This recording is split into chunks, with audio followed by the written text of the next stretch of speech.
Alex, can you help me? Oh, God, what the fuck, man? I'm sorry. God.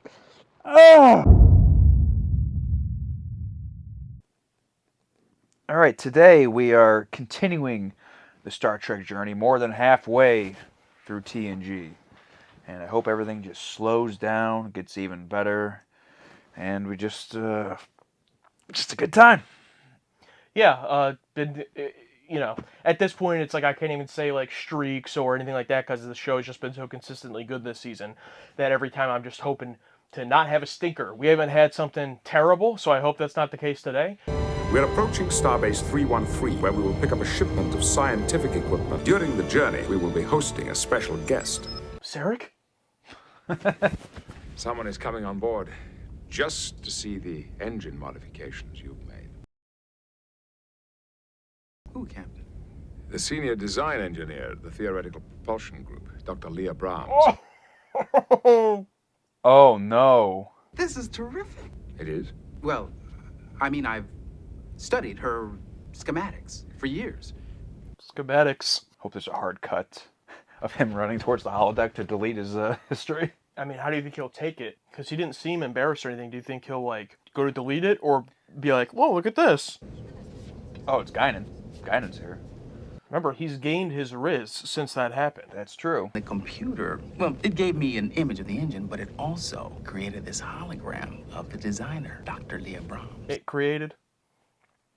Everybody falls in love with a fantasy every now and then. No, Guinan, see, you've got it all wrong. I'm not necessarily expecting anything romantic here. What do you mean necessarily? Leaving the door open. I hope she's just an insufferable asshole when she comes aboard. The holodeck didn't get it right at all. Yeah. Welcome aboard, Dr. Brahms. I'm Lieutenant Commander Geordie LaForge, Chief Engineer. Forge. So you're the one who's fouled up my engine designs. You were kind of right. I was thinking for a second, what if, I mean, there's no way they would know that in depth, but like, if somehow she had found out and that's why she was coming. Yeah, that's why. To confront him. But it doesn't seem like it. Oh, yeah. Yeah, it was terrible. All right. Love you. Bye. Oh, hey, didn't see you guys there. I was just talking about your favorite movie or TV show ever and saying it was bad. But anyway, that's not why I'm here. I'm here to give a thank you to some of our annual target demographic tier patrons. And I have a list right here. We have Rakan, we have Mike Humbert, Justin B., Kyle Stewart, and we can't forget Jeff Lawson. Thank you guys all so much. And don't forget about the sale leading up to Tuesday's live stream. Make sure to upgrade or sign up for the Patreon because things are coming. Are you saying my favorite movie, Surf Ninjas, is bad?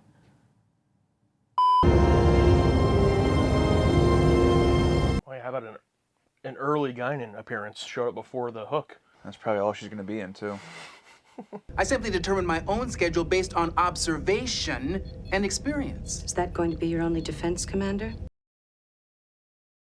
You have an incoming message on subspace. I'd like to hear this message privately. In my office, be my guest. Expect a lot of close-ups with Kolb at the helm.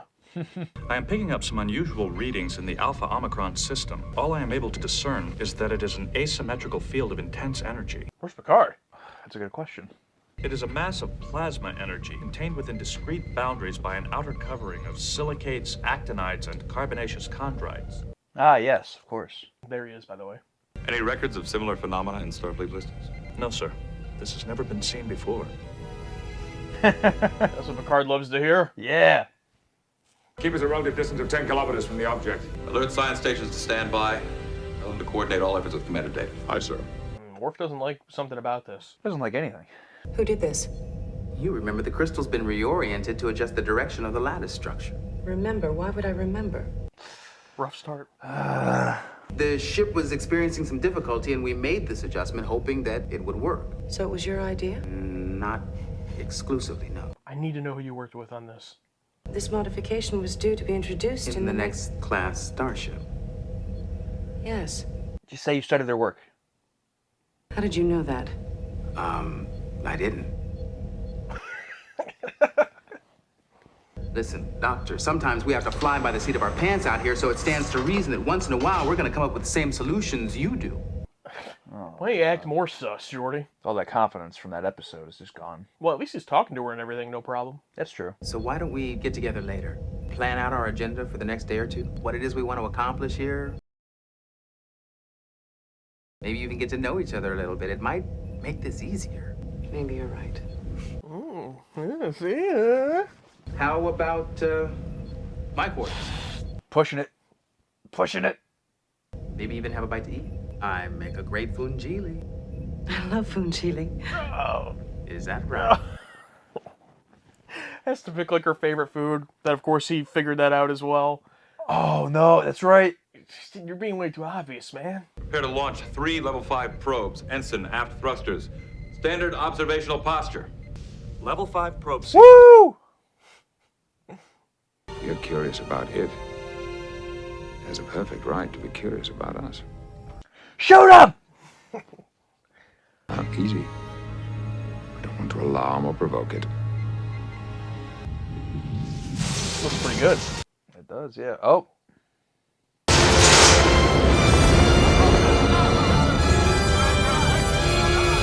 I was kind of hoping for someone to take the bump. The glass bump. Thankfully they didn't do the Joss Whedon fall into the boob spot. Oh. That he did twice. Lethal exposure in 1 minute. Mr. Wolf, ready phases. Minimum power. Remember that big old smile Picard had when they found this thing? Look at him. Yeah, it just changes completely. He's like, damn it, I wanted you to be peaceful, you nutsack.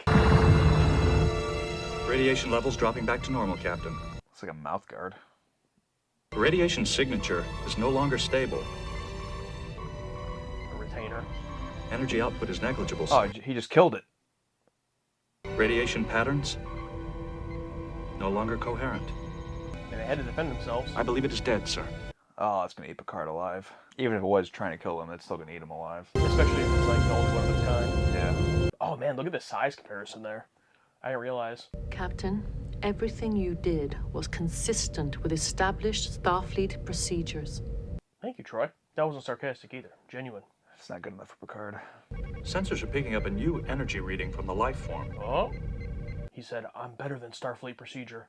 There is a new concentration of ionizing radiation growing in the center of its body. Fire again. He's all upset. Shoot again. Perhaps it's still alive. Oh, okay. I like the sweater though. What is it, velvet? Some Brahms, a piano etude. Nah, that's too corny. Thank you for realizing, Jordy. Computer, just give me some guitar, classical guitar. Doesn't matter who. She's still gonna be like in uniform, and God.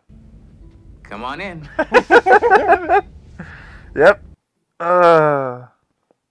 Uniforms are so formal. You're less formal than any Starfleet officer I've ever met, Commander.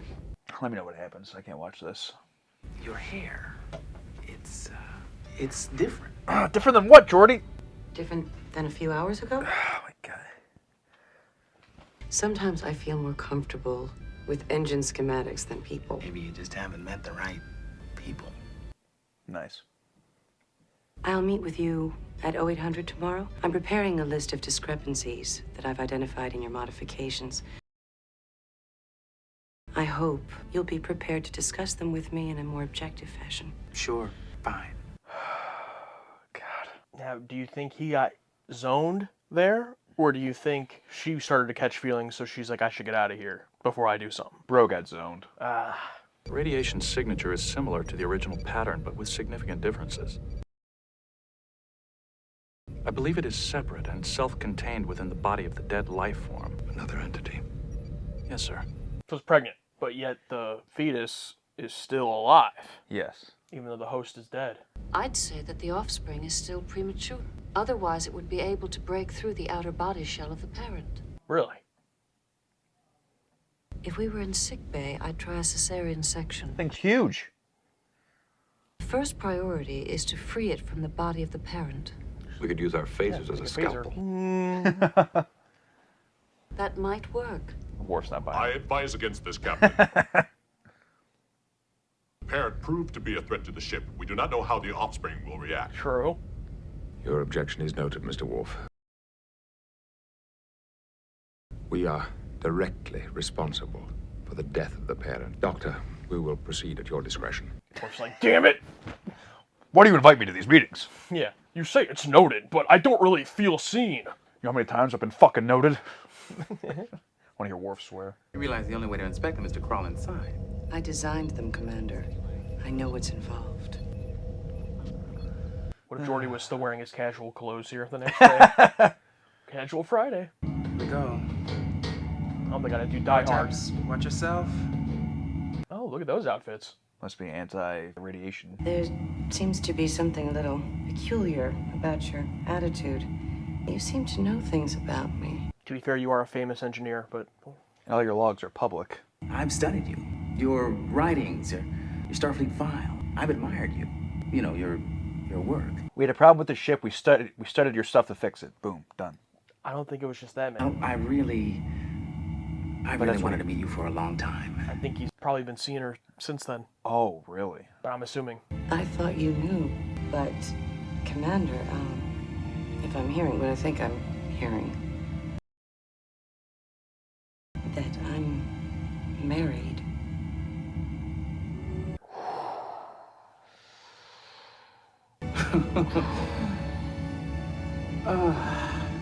Don't react like that, bro. God, dolt. I mean, what was wrong with his reaction? I mean, You can't, because that gives it away that, you know, I mean, he's I think been it was fantasizing. I think it was pretty clear he put it out on the line that he liked her there. Yeah, but he just said, oh, okay. Captain, I'd like to announce the birth of a large baby something. How could it have been so far off?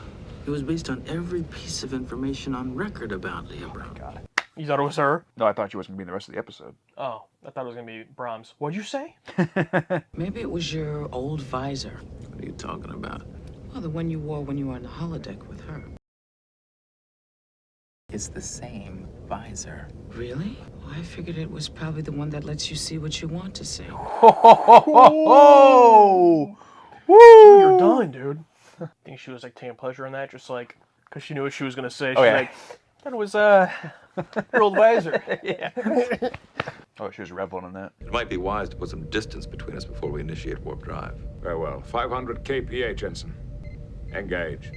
It never feels natural. What's up with this new KPH she's all about? Captain, it is following us. Oh, Enterprise is the mother now. It's imprinted on us. It thinks the Enterprise is its mother. Wow. Minor damage. The creature is now in direct contact with the hull, sir. On screen. Your own hull on screen? How'd they get that view? Sir, the life form is draining energy directly from the fusion I guess they reactors. could have cameras all It's over. feeding True. off the energy of the Enterprise as it would from its mother. Thank you, Troy. What action should we take, sir? None, Lieutenant. None at all. Riker's like, what the fuck? Picard's like, I killed its mother, so now we must all die. How do we get Junior off the hull once we get there? It's almost completely covering the door of Shuttle Bay 2. How about a big windshield scraper? It's a big shovel. Yeah, just in a spacesuit out there. Sir, is the appellation Junior to be the life form's official name? No, it is not. On my way, Captain. You go on ahead, Dr. Ensign Public can show you the file on the engine modifications. Well, if he's smart, the only thing about it is in the holodeck file, right? Would there be any other files with data on the original engine specifications? I believe so. This file utilizes the prototype engine schematic. It's a holographic program. I'll run it on holodeck 3. So the holodeck programs are just publicly available? Like, they're about to be. Computer, replay program 9140. Engine schematic at Utopia Planitia. It doesn't have a password? Nothing? No shame in the future, I guess. It puts even more perspective on Barclay. Holodeck 3, sir. I didn't think there was anything wrong with her seeing the file. I guess you'd have No, to of course not. look for it, though, or search. I mean, Yeah. it's not like there's a trending tab.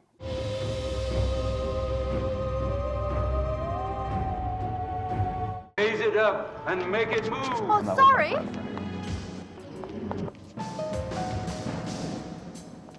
Trips her, puts his foot out. And like typical TV movie thing, that would kill her somehow. She tripped and died! She tripped and died! I literally called it.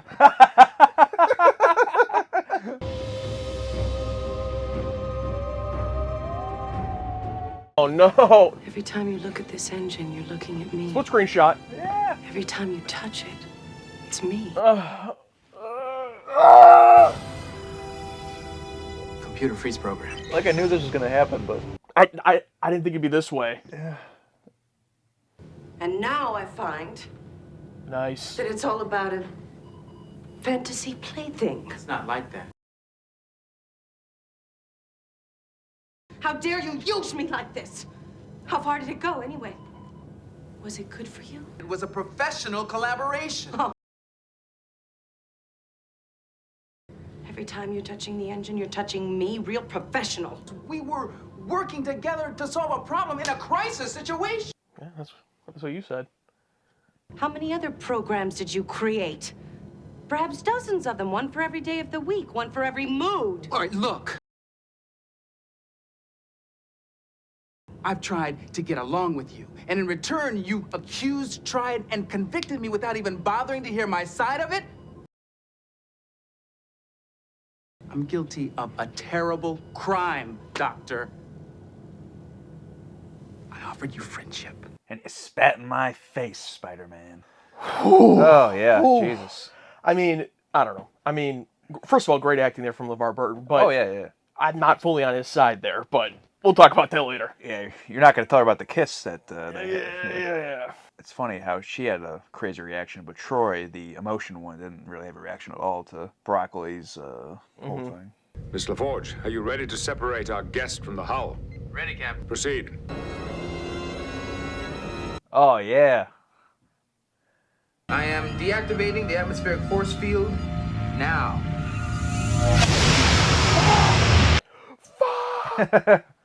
Sensors detect movement within the asteroid field.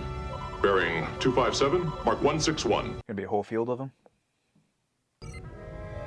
Magnify. Oh yeah. Okay, there's more. At their current speed, sir, the entities will intercept us in 10 minutes, 31 seconds. Take your kid. Are these things smart enough to realize what happened to the OG alien? If we upset it this time, we might lose auxiliary power, too. If we're gradual enough, it won't be such a shock, hopefully. Like boiling a frog. LaForge to bridge. Go ahead. Captain, Dr. Brahms and I have a plan. So is it going to be like by working with him, she'll become more understanding of what he was doing? But the thing is, it's like he did have feelings for her, or at least he thought so. You know, it's not as if she was completely misunderstanding. Like she was correct. Auxiliary generators losing power, Captain. They kind of look like pierogies. I was gonna say that, yeah. The entity has disengaged, sir. Power levels are returning to normal, Captain. Pot stickers. Yeah. Miss LaForge, Dr. Brahms, congratulations.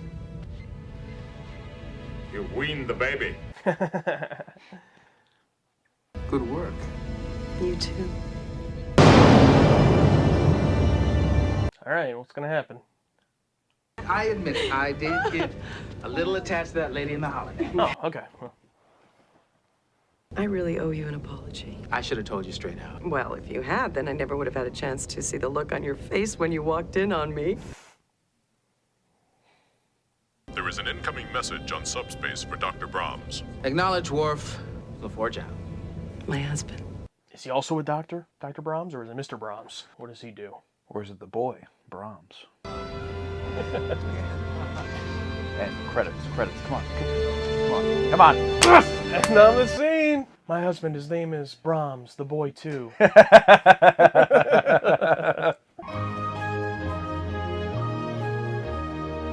I'd like to let all of you know that my decisions are final.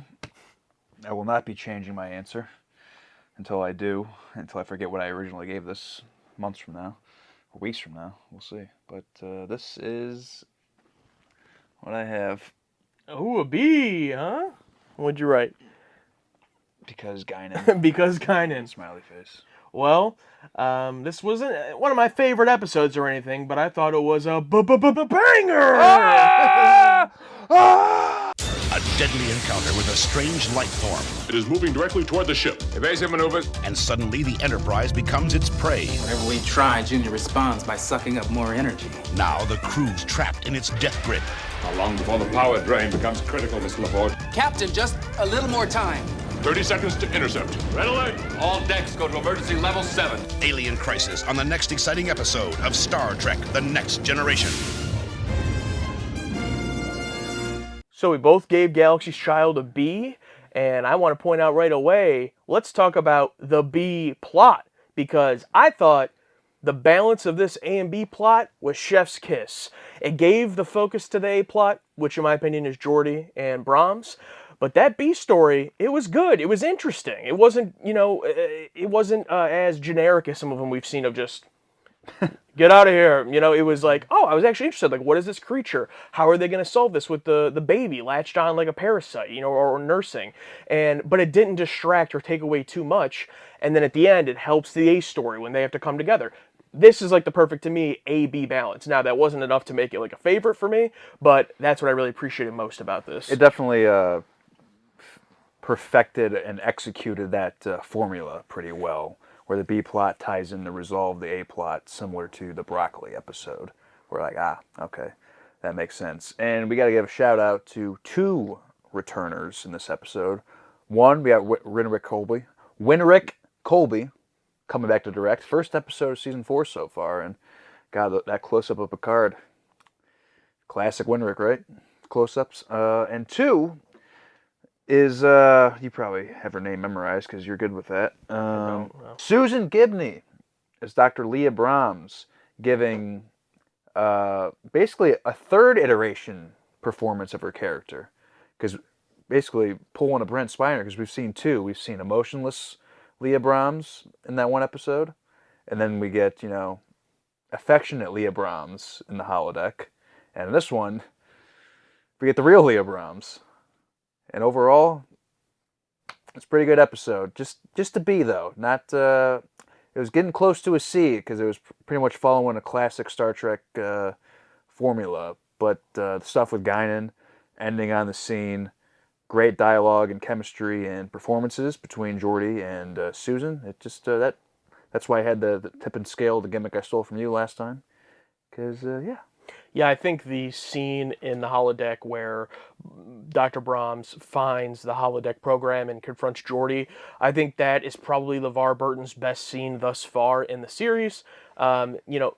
Usually I'm more a fan of the more subtle acting scenes, which is why I love the Riker and Data and 10 Forward and the bonding so much. But Geordi isn't a big enough character to really have a lot of those subtle scenes. So something like this, yeah, it's a little bit more over the top, a little bit more, dramatic, but I thought it really gave him a chance for LeVar Burton to show his acting ability, and I thought he did a great job.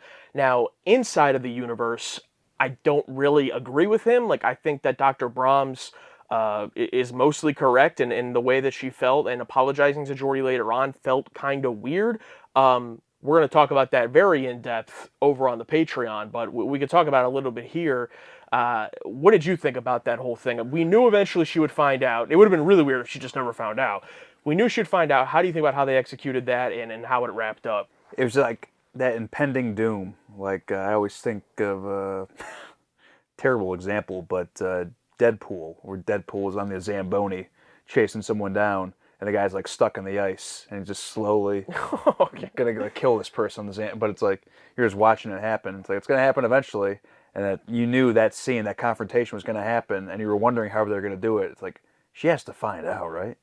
She has to find out, and boy, did she find out! I'm glad they made us wait. It was like, are they gonna do it? Are they gonna do it? Are they gonna do it? And they did it.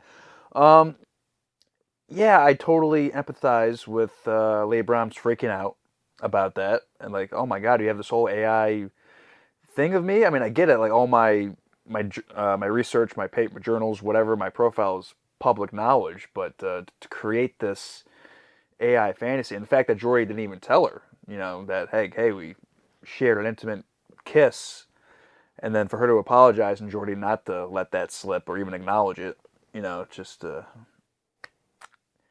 yeah, it's a bit sus, a bit strange, a bit uncomfortable. bit odd, but I really liked their scene at the end when it ended on the credits. But there's also that, oh yeah, by the way, I shared a nice moment with your figure. And they kissed, yeah. And the way they presented in the episode made it seem like that was their only time in the holodeck. She does say, like, oh, I don't know how many programs you made, and we don't get an answer to that. And we're kind of left to believe this is the only one.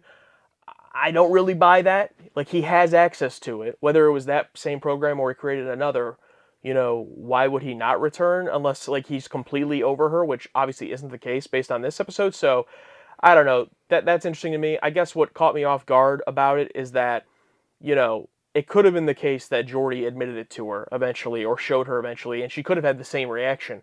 But the fact that she had to go digging and basically catches him, like, it makes it seem like Geordi was never going to show her this, which I don't really like.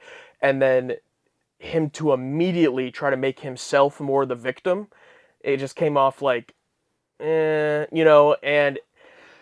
yeah, like, oh, you've been mean to me, you've been all this, you've been all that, like, what, yeah, the whole, it's basically a whataboutism. It's like, victim blaming, like, what about you? Oh, fuck, I hate whataboutism. What about you? Yeah, it's like, okay, well, let's address this, and he doesn't, and, if he defended what he was doing, which he does at first, like, when he's like, no, this was all professional, we're working together, but then when she basically, like, disarms that argument, he just says, like, all right, well, guess what, you were mean to me, and it's like, okay, well.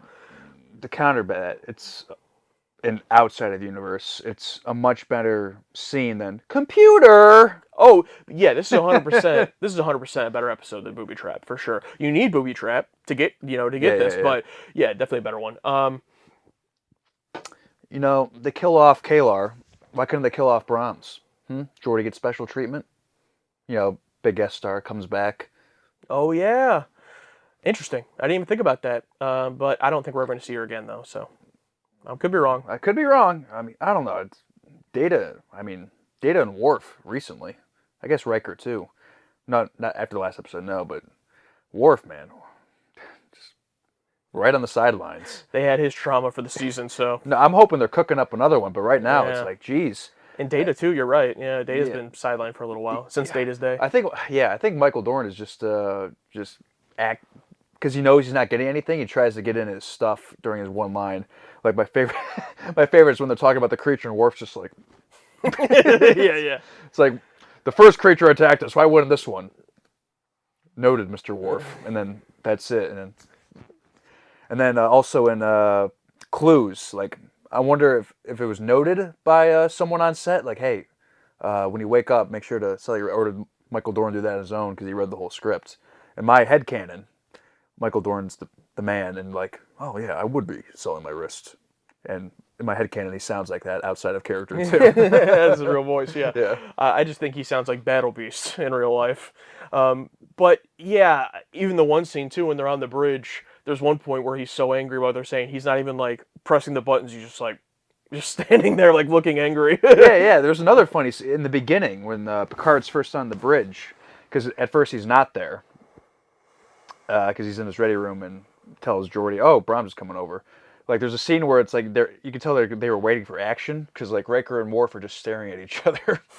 Like, Riker's in his chair, Worf's like on the upper area, and they're just looking at each other. And I think maybe Picard was in the foreground, maybe like looking out the window, but like, go back and watch. It's pretty funny. I also, speaking of that, another funny background thing is in the moment where Picard's like, we are responsible. They're like, what do we do? And he's like, absolutely nothing, and like walks up to the camera, and in the background you just see Riker just like looking around, like he's like, oh, is he serious? Did the captain just say that? Yeah. Speaking of Picard, probably my favorite scene of this entire episode is when they shoot the thing, and just Picard's face, and like he was about to go sulk in his room for the rest of the episode until like the baby woke up. And I love that. And I also do love my joke about fire again. yeah, it's alive. Fire again. After everything you just said. Yeah, after his like big sulking. We're out here to explore, not destroy. And then Troy, he did everything in Starfleet. It's like, number one, you have the and then yeah, he probably considers it like one of the worst things he's ever done in command. Yeah, and he was so excited to see it too. Like, oh, a new life form? Oh, that's what we're out here to do. And it's dead. Yeah, that'd be rough. But it saved the baby, I guess. I mean, but like I said in the reaction, like they were defending themselves. They were being attacked. What are you gonna do? I mean, it's not your fault that it attacked you first, and then you didn't know he would die that easily. So I get why he's sad about it, and it's good writing for his character for sure. I'm trying to think what. Yeah, you brought up the Guinan stuff. She had, I think, 2 scenes, the beginning and then one with Geordi. Both great. I'm glad and keeping that continuity of Geordi and Guinan having talks together. After yesterday's Enterprise, they had another one, Transfiguration, so they talk on that. I'm pretty sure they talked in that. Mm-hmm. Yeah. So I like that relationship going forward, and I like how Guinan wasn't only in the opening scene, as opposed to,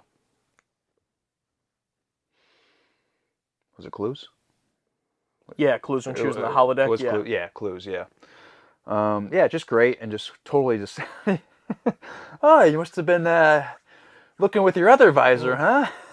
It's so great how, it could have so easily, with her character, been so on the nose, because like she's expositional, like she's there to tell the characters what they need to learn for their character growth, but also for the audience to like hear it and learn it as well. Yeah. And it could have been so bad, but like somehow they've written her character so well that every time it's her sarcasm, her wit, and it's like I give credit of that to Whoopi Goldberg, but I also give credit to the writers writing the character. Like it's so spot on every time, that even in times where you know what she's doing, like in the episode with Troy, The Loss, a few episodes ago, where she comes up to her about becoming a counselor, like you kind of know transparently what she's trying to do, but even then it still works so great. Or like with Worf's parents, or here with Geordi, it might be the, I want to say like best written character in terms of dialogue, but then also she's in it so little that it does that make it easier, because it's not like it's every single episode they're putting out these banger, dialogue bits. So right, I don't know. Yeah, and I like her lesson about like the most disappointing thing someone can be is not live up to your expectations of them, or your preconceived expectations. Yeah, of them. yeah. I think she said the meanest thing someone can do to someone else, or something like that. Yeah. Yeah, because I've definitely, maybe in past relationships or past whatever, like post break or whatever, like I build up this person in my head, but in reality, it's like they were never what I thought they were, or something. It's like great lesson from Guinan there. Yeah, and falling in love with the idea of someone versus actually that person, that can happen on a celebrity stan level, right? Where you literally don't know them, but it can also happen like in real life, where maybe you just talk to this person online, or you just met them once, or you've been on a couple of dates, and when one person falls really hard, becomes, it definitely happens, and it's a weird thing that humans do. Yeah. Or you think they're one person at the beginning of the relationship, but as it goes on, they're not that person, but you still think they're that person. And when it ends, you're still holding on to the good part, and ignoring like the latter half of the, who they actually are. Yeah. So in Geordi's case, he's holding on to what's in the holodeck, the fake, what basically is a fake bronze. And I loved how they brought back up in Booby Trap. The holodeck does say like, oh, there's a 8% margin of error or something like that. Almost like they planted the seeds that long ago, last season. So for this season, it did not say that she's married, and to not have what her actual personality is. And Geordi brings it up, and he's like, I know there was that margin of error, but come on. And I'm like, oh, that's a really like small detail to bring back up. Good on you for remembering that. I only remembered it because because you brought it up, but I was like, oh yeah.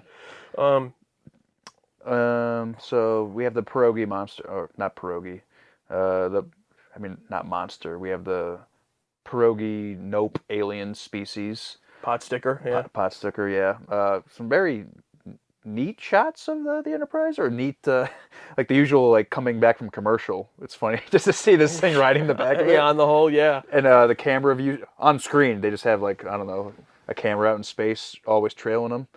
What if like the shots in the opening and the shots between the commercial breaks when they come back, what if that's an actual piece of equipment that follows the Enterprise to have constant 360 surveillance? Oh. So what if it's not just for us to see the Enterprise going across? What if it's an actual camera that's similar to Super Mario 64, the Lakitu, yeah, another reference. Everything's coming full circle today.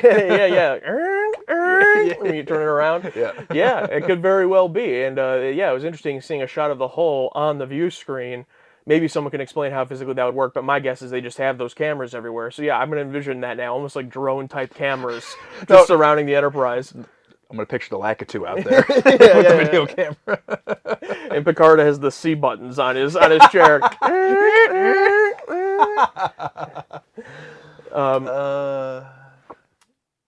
Yeah, I mean that's all I really got. As far as flaws, nothing that like stuck out as a huge flaw. I will have some rewrites, but it just overall was solid. Like it wasn't one that was like, wow, I'm blown away. It was awesome they brought back this character, this story to do kind of a sequel episode. Geordi gets an episode, which is a little bit more rare. It just wasn't, it was a banger, but it wasn't one of my favorites. So just one of those. And you were closer to C, so you were even less. I was impressed, closer to C. Yeah, just I don't know. It's because this episode very well could have been a very run-of-the-mill, typical formulaic. Is that how you say it? Mm-hmm. ChatGPT, write me a 2-plot Star Trek episode. Yeah. You're like similar to, I don't know if Tin Man's the best example. Tin Man's coming to mind because outer space entity. Like Final Mission. Yeah. But it had kind of escaped that and was able to elevate itself. Yeah, the relationships between the characters and scenes between the characters, complexities of the relationships is what bumped it up to a B. But other than that, yeah, it's fine. And there's nothing wrong with being a B. There's nothing wrong with the B. B is for banger, okay? This was... Positive grade. Yes.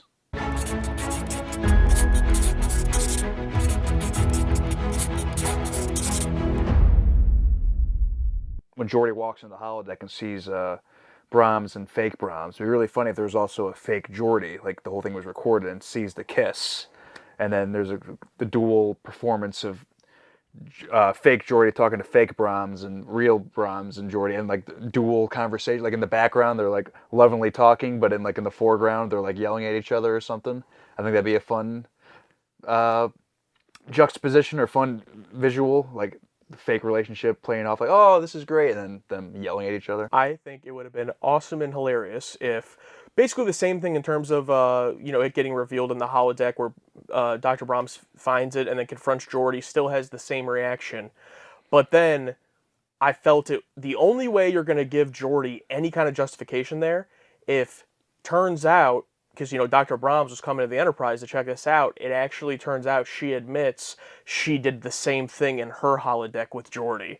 That would have been like, oh, holy shit. That would have been nuts. Yeah, and she admits it to him. Now, that doesn't, 2 wrongs don't make a right, but it would have been really like the only way for it to be like, oh, okay, well, he gets a little bit of slack. She made the same mistake. Anyone can fall into this trapping because it's a problem. They need to fix it. Like, they need to address this, obviously, in this world, that people can do this. But that I thought would have been great. But the way they went with it with her being married and everything, I think that's all fine and good, the way they went about it. I just wish that it wasn't so, like, in my opinion, Geordi has no leg to stand on here, and like it kind of tries to make it like a 50-50 where she's like, well, I'm sorry about how I acted. It's like, no, you were justified in how you reacted. So that's my big one. My second one I thought would have been hilarious if they tried with the thing stuck on it to go into warp, like into warp drive, like we're gonna crash wherever. The only thing to get this thing off of us is to go into warp, and then they go through warp, come out, and it's still on there. But obviously, Picard wouldn't do that because he's not going to want to kill this thing. Yeah, or if there's like a crazy wacky visual where they start to go to warp, zoom, and the thing like sucks it back or something. Like it has like tentacles that like pull it out of warp. Like I don't know how that would work. Yeah. I guess to add to that rewrite, when they're all yelling at each other, Brahms and Geordi, if he just flat out said it, like in the midst of like they're both like yelling back and forth, if he just admitted like, yeah, I kissed your hologram, just to get it out there, so all the apologies later on feel justified because everything's out there, because not everything is out there. He didn't reveal all of it. Yeah, I mean that's a good point. Could have made for a funny moment because he walks in and we see this Brahms saying that to her. If it was treating it as if that was Geordi, like it'd been funny if she went in for the kiss and it was Dr. Brahms like going in to kiss herself and she's like, whoa! But we've never seen the holodeck react like this in the sense that she's replaying it and watching what happened. But every time we've seen it, it's like someone goes into the program, it would just like resume, if that makes sense. Like I would imagine Dr. Brahms reappearing and then just reacting to this Dr. Brahms. Does that make sense? Like, for them to say it was more of a replay thing, I was like, that's kind of weird. Oh, matter of perspective, I guess. They were replaying what happened. Well, those were all True. theoretical situations. That they created, yeah. Yeah. So, but you're right, that is kind of a replay, yeah. Yeah. But yeah, you can look up replays of things. And so... I guess, yeah, I was just more used to a more interactive, but I think what you brought up, yeah, matter of perspective is kind of exactly what this was, so that's fair. That would be a fun scene if they walk in and Leah walks in and like has a conversation with herself. There's a cut, go back to the alien space baby, come back, Geordi comes in and sees Brahms, and it looks like Brahms in this episode, and then like, oh, Geordi, it's so good to see you. And like Geordi's like, oh, it is? Are you sure? Like, because thinking it's the real Brahms. And then then like real Brahms steps out from behind the wall. Oh, is it really? And like off screen she told fake Brahms to match her appearance, Yeah. to trick him. Like, you son of a bitch. Yeah. Like a fake scene where like they get really close, like they're intimate, and then real Brahms comes behind the corner. Oh, so that's what you're doing in here. Yeah. No, for sure, that would have been funny.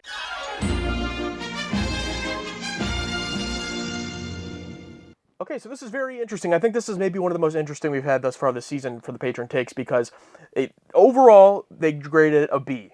Same as us. 44%.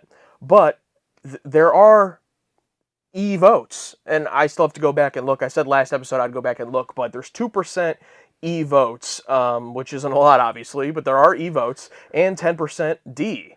So only 1% S. Someone loved it, but good for that person. Looking through the takes, generally are pretty negative, even though the majority vote was B. Yeah, God, like E, like you'd have to like hate this episode more than anything. Like I saw some people saying, "Oh, I usually skip this one," and I'd put that in like C, D level. Yeah, but E, like goddamn. Yeah. So we'll see if we can find any that stick out as really hate it. Gonna start off with the lore. Not because, it's fun to say the lore, even though that is part of it, but I mean, yet again, 2 episodes in a row now, most liked Patron Takes. So congratulations to the lore. When you have good takes, you have good takes.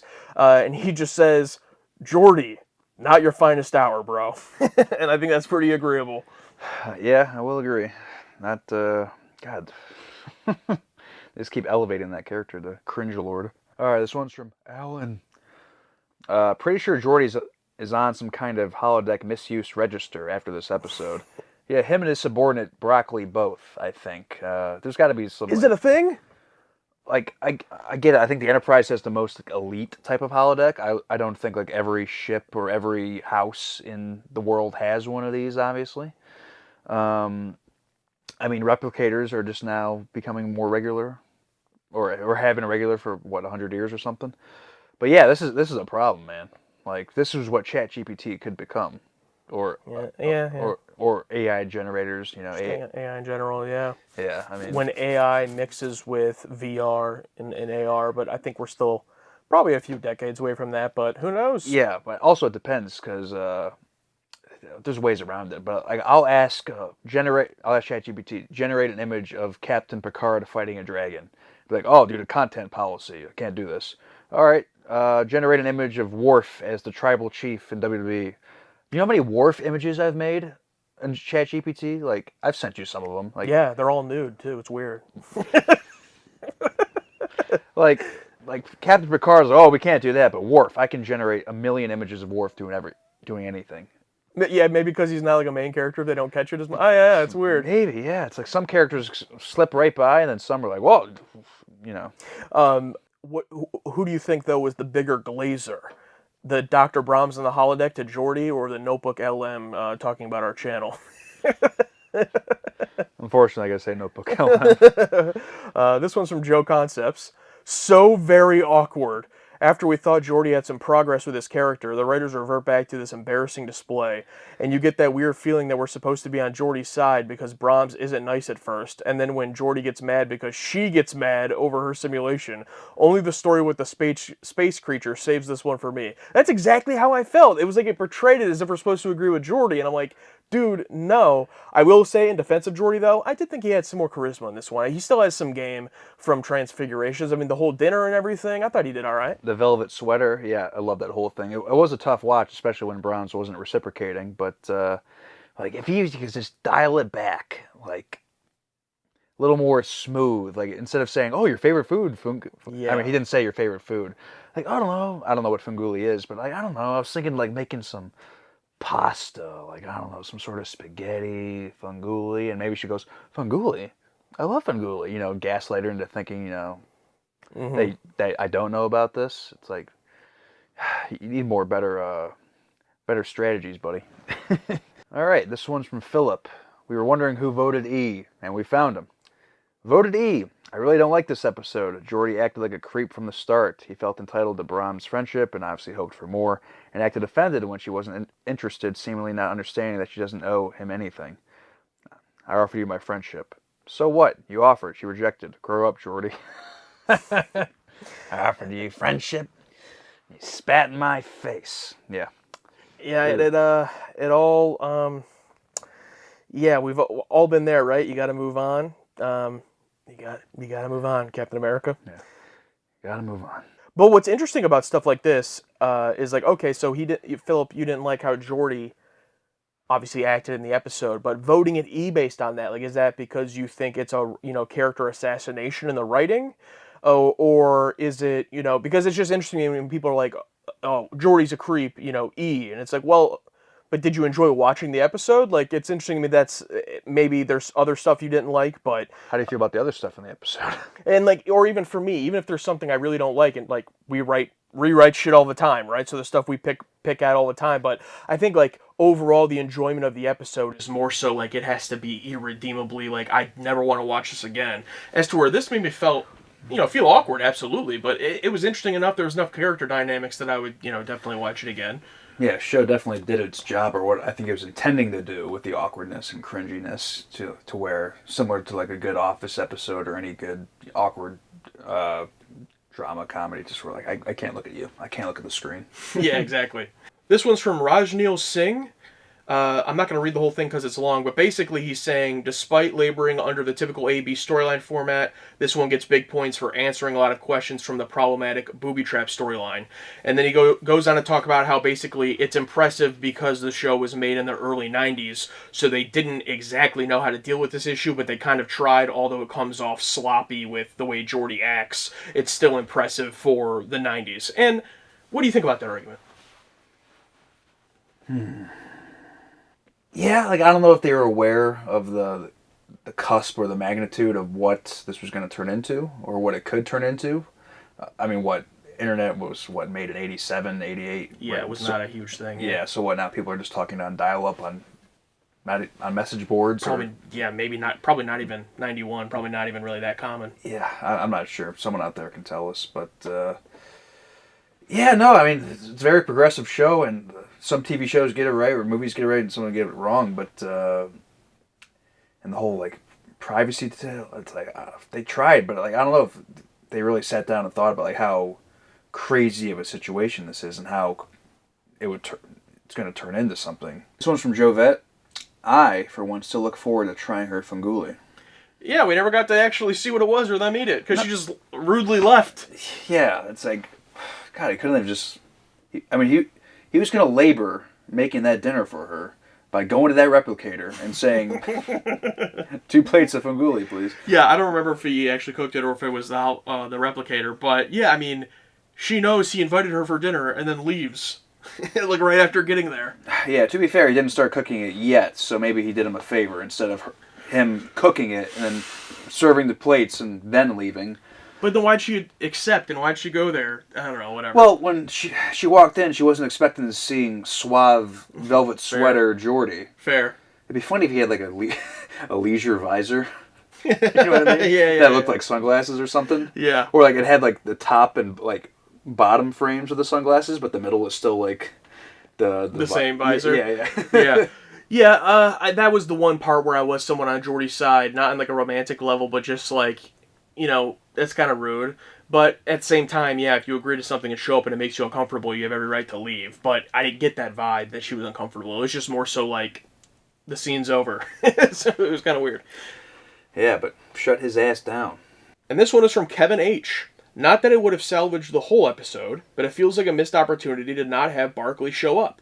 He and Geordi could have had a heart-to-heart about fantasy versus reality. That's a really good idea. That is a good idea. Throw that actor a bone, bring him back, and like it cuts to him like, I need some help. I need to go talk to Broccoli, and it cuts to the holodeck, and instead of like his weird fantasy about, you know, with Troy, he's in there lifting weights. You know, he's all jacked and shit. It's like, Barkley, I need your help. And he's like smoking a cigarette, and he does like the spoiler for Deadpool and Wolverine. He does the Henry Cavill turn with like a cigar and, you know, the Wolverine haircut. Yeah. I'll do it this way. Yeah. I don't know. I think it would have been very, you know, a good opportunity. At this point, I mean, I don't know when or how many times he'll be back, and I don't know if at this point they thought they were going to bring him back, so who knows. But yeah, it definitely seems like it could have been a nice little nod. They already are doing continuity in the episode, so, you know, that could have been nice, definitely.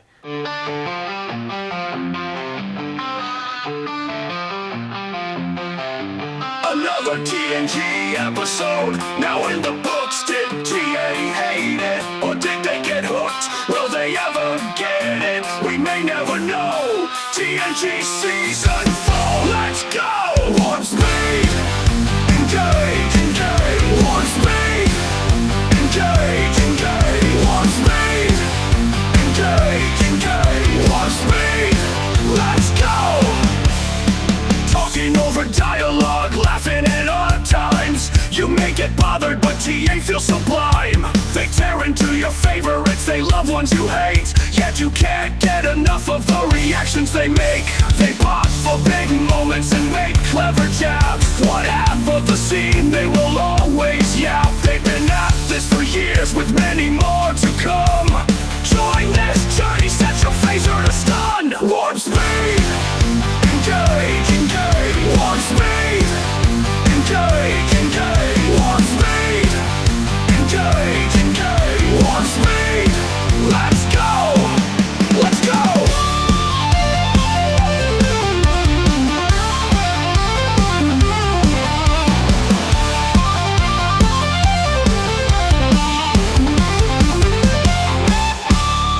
Josh and Alex lost in thought. Missing scenes they should have caught. Laughing loud as plots unfold. In this journey, brave and bold. Exposition missed, yet still they shine. The sarcastic charm you can't decline. Guided by stars, their paths align. Josh and Alex in cosmic time. Warp speed, engage, engage. Warp speed, engage, engage. Warp speed, engage, engage. Warp speed, let's go.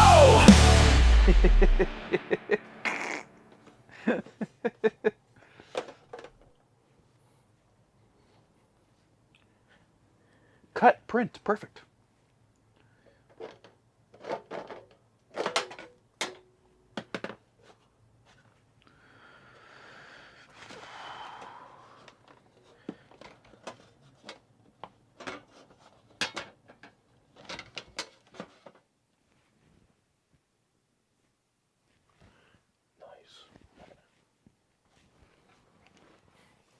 Oh, hell yeah.